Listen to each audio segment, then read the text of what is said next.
Today, we're looking at a financial analysis SMR stock explosion, why the selling is finally over, which makes a very bold contrarian case for NuScale Power, right at its $16 support level.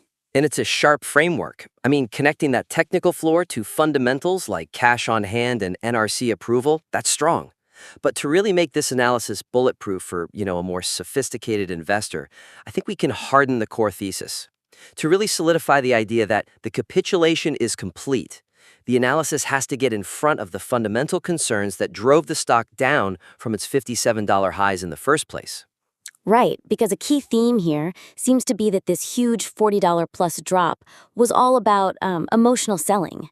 The report uses terms like weak hands and panic. And that the current level is an absolute floor. Yeah, exactly. As if the selling just sort of ran out of steam. And that's where I see a real opportunity. That narrative, it risks being a bit of an oversimplification. A drop of that size over that much time isn't just retail panic. There's usually institutional selling pressure in there. Or a real shift in how the market sees the entire sector, or the business itself. Exactly. So if you ignore those original structural risks, the argument for a big reversal feels a little less rigorous. It's like you're only telling the second half of the story. You're presenting the solution without really digging into the problem. You've got it. If you just blame weak hands, you're kind of sidestepping the real question of why. Institutions don't dump that much stock just on a whim.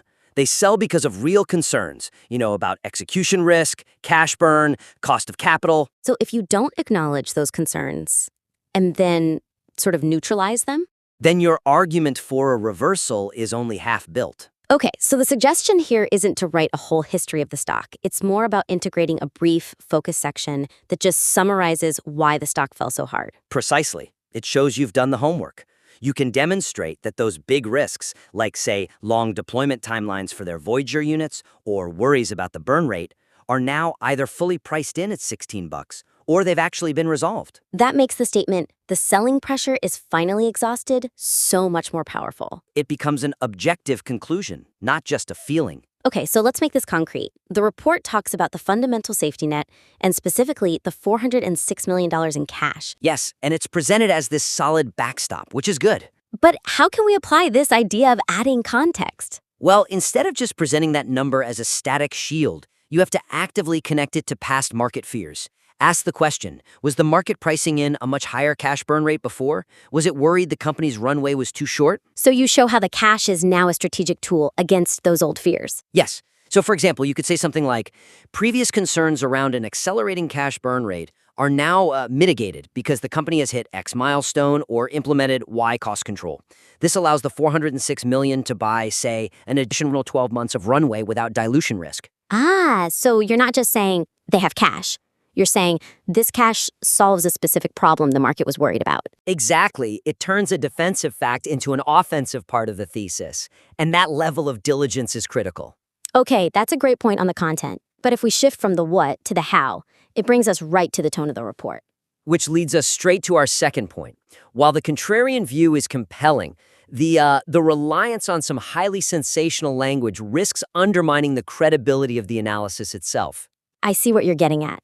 You have phrases like SMR stock explosion in the title, calling support levels a launch pad. And calling the whole thing a trader's dream setup. It's definitely attention-grabbing, but what does a serious portfolio manager think when they read that? Well, it can inadvertently suggest a lack of objectivity, right? It can make the whole thing feel more like marketing than, rigorous due diligence. And that's especially true for a high-risk story like SMR, which really needs a sober-minded assessment. But hold on, isn't there a risk that if you tone it down too much, you lose that high-conviction energy? The whole point is that this is a bold contrarian call. That is the critical balance to strike, and we absolutely want to keep that conviction. The suggestion isn't to be boring, it's to let the quantitative data drive the excitement. Let the numbers be the exclamation point. Exactly. A 4-to-1 reward-to-risk ratio? That's inherently exciting. You don't need to add adjectives to that. The math is the story. So ground the analysis in professional language, but let the results speak for themselves. Okay, let's look at the technical analysis section for an example. The report says even a dead cat bounce or a retracement to the mean would send this stock to $25 to $30 quickly. That sentence is the perfect place to make a change. First, you'd want to remove informal phrases like dead cat bounce and avoid subjective words like quickly. And instead? Frame it with standard, verifiable technical language. Talk about the potential for mean reversion.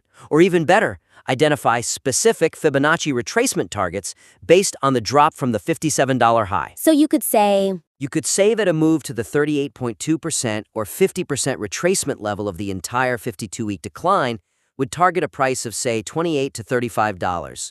That's a technical statement, not an opinion. It boosts credibility instantly. and what about describing the upside, instead of calling the $36 analyst target a moonshot?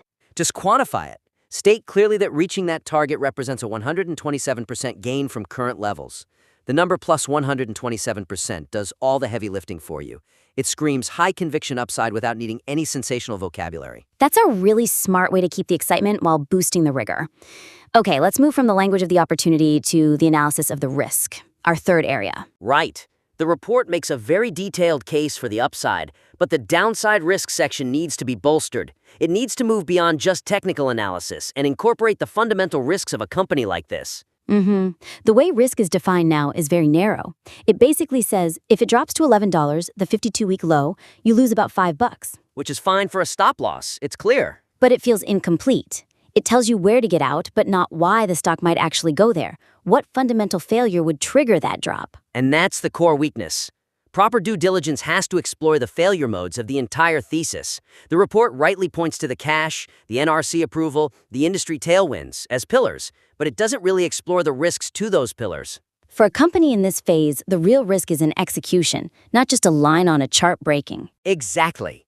So the suggestion is to create a more formal fundamental risk matrix, one that directly links those strengths, those safety nets, to their potential failure modes. It provides a much more complete and frankly more intellectually honest picture of the downside. It shows you've thought through how the bullish case could fall apart. And that builds immense trust. Okay, so let's take the $406 million cash position again. What's a real fundamental risk scenario you could tie to that? Well, the most critical risk is always execution and the burn rate. So you need an explicit scenario. Something like, what if the next earnings report fails to show a meaningful reduction in cash burn or suggests Voyager design execution is delayed again? And the consequence? The consequence is that the operational runway shrinks, potentially forcing a dilutive capital raise much sooner than expected. That fundamentally breaks the whole no immediate dilution risk part of the thesis. That's a real tangible risk. That's a strong example. What about the catalysts? The report talks about new contract announcements with hyperscalers driving the story. Another perfect place to build out the risk analysis. You tie the risk directly to those catalysts not happening. You ask the question, what is the consequence if these promised contracts don't materialize in the next 2 quarters? And the answer would be that it suggests a slower adoption rate for the technology than the market is hoping for. Right. It would challenge the whole industry tailwind thesis and force a re-evaluation of long-term price targets. By spelling out these deep, fundamental risks, the analysis becomes so much more than a trade setup. It becomes a robust investment thesis that can actually withstand serious scrutiny. This has been incredibly helpful.